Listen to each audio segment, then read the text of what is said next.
আজকে আমি ক্লাস 12-এর রাশিবিজ্ঞান চ্যাপ্টারের কিভাবে অশ্রেণীবদ্ধ ও শ্রেণীবদ্ধ পরিসংখ্যা বিভাজন বার করতে হয় সেটা তোমাদের দেখাবো। দেখো, আমি প্রথমেই তোমাদের একটা কোশ্চেন দিয়ে দিয়েছি।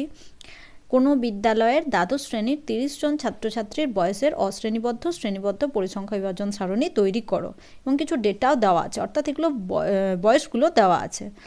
30 জনের বিভিন্ন বয়স এটা দেওয়া আছে। আমাদের প্রথমেই অশ্রেণীবদ্ধ বার করতে গেলে, টেবিলটা বার করতে গেলে, অর্থাৎ আনগ্রুপ ডেটা বার করতে গেলে প্রথমেই আমাদের 4টে বক্স করে নিতে হবে, যেখানে থাকবে বয়স, ট্যালি মার্কস, পরিসংখ্যা আর মন্তব্য। 16 কোথায় পেলাম না, সব থেকে লোয়েস্ট বয়স হচ্ছে আমার এখানে 16, সব থেকে হায়েস্ট হচ্ছে কি 20। তাই আমরা 16, 17, 18, 19, 20 এই 5টা বয়সই আছে, সেগুলো আমরা বের করে নিয়েছি।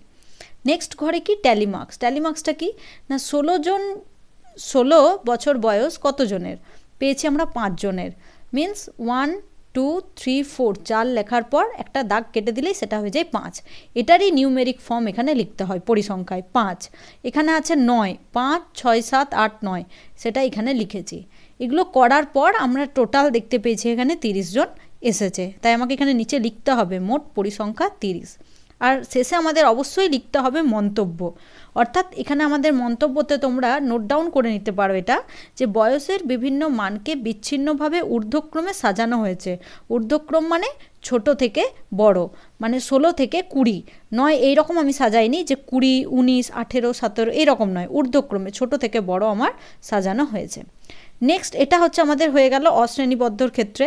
শ্রেণীবদ্ধর ক্ষেত্রে কি আমার গ্রুপ ফ্রিকোয়েন্সি ডিস্ট্রিবিউশন, মিন্স এখানে আমার থাকবে গ্রুপ করা, যেমন 16 থেকে 18 দেখতে পাচ্ছি, 18 থেকে 20, 20 থেকে 22। ঠিক আছে, এখানে একইভাবে ট্যালি মার্কস বার করতে হবে। 16 থেকে 18 জন আমার কতজন আছে, 18 থেকে 20 কতজন আছে, 20 থেকে 22 বছর বয়সের কতজন আছে। এখানে মনে রাখবে, এখানে এমনভাবে ইন্টারভেলটা নিতে হবে যাতে প্রত্যেকটা ঘরেই আমার ডেটা থাকে। আর একটা কথা, এখানে দেখো এখানে 18 দুবার আছে, তাহলে তোমাদের মনে কোশ্চেন আসতে পারে যে আমরা 18 কোন ঘরে নেব। অবশ্যই প্রথম ঘরে না নিয়ে দ্বিতীয় ঘরে নেবে। 20-র ক্ষেত্রেও তাই, প্রথম ঘরে না নিয়ে দ্বিতীয় ঘরে নেবে। এভাবে তোমরা বার করবে এই টেবিলটা, পরিসংখ্যানগুলো বের করবে। এখানেও তোমরা একইভাবে লিখে দেবে, দেখতে পাবে মোট পরিসংখ্যা আগেরটার মতন ইকুয়ালস টু 30। ওকে, আর মন্তব্য এখানেও অবশ্যই লিখতে হবে তোমাদের। সেখানে কি লিখবে? এখানেও লিখবে যে বয়সের বিভিন্ন মানকে শ্রেণীবদ্ধ আকারে ঊর্ধ্বক্রমে সাজানো হয়েছে। এখানে কি লিখতে হবে? শ্রেণীবদ্ধ আকারে ঊর্ধ্বক্রমে সাজানো হয়েছে, যেখানে আগেরটাই তোমার ছিল বিচ্ছিন্নভাবে ঊর্ধ্বক্রমে সাজানো হয়েছে, আর এখানে সেটা হলো শ্রেণীবদ্ধ আকারে ঊর্ধ্বক্রমে সাজানো হয়েছে।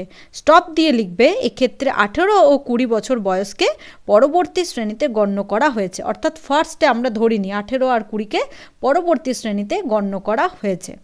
এটা হয়ে গেল শ্রেণীবদ্ধর গ্রুপ ফ্রিকোয়েন্সি ডিস্ট্রিবিউশন। আর মনে রাখবে, দেখো এর একটা বাউন্ডারি রয়েছে, 18 এখানেও ক্লাস বাউন্ডারি দেখতে পাচ্ছি। এই মেথডটাকে বলা হয় এক্সক্লুসিভ মেথড। ওকে, নেক্সট হচ্ছে আমরা শ্রেণীবদ্ধরই পাবো কি না, দ্বাদশ শ্রেণীর ছাত্রছাত্রী বয়সেরই পাবো শ্রেণীবদ্ধ, যেখানে আমরা এখানে এই মেথডটার নাম বলতে পারি ইনক্লুসিভ মেথড। দেখো এর কোনো বাউন্ডারি নেই, ক্লাস বাউন্ডারি নেই। এমনভাবে এখানেও নেবে যাতে প্রত্যেকটা ডেটা প্রত্যেকটা ঘরে বসে, এমন যেন না হয় যে কোনো ঘর ফাঁকা থেকে গেল।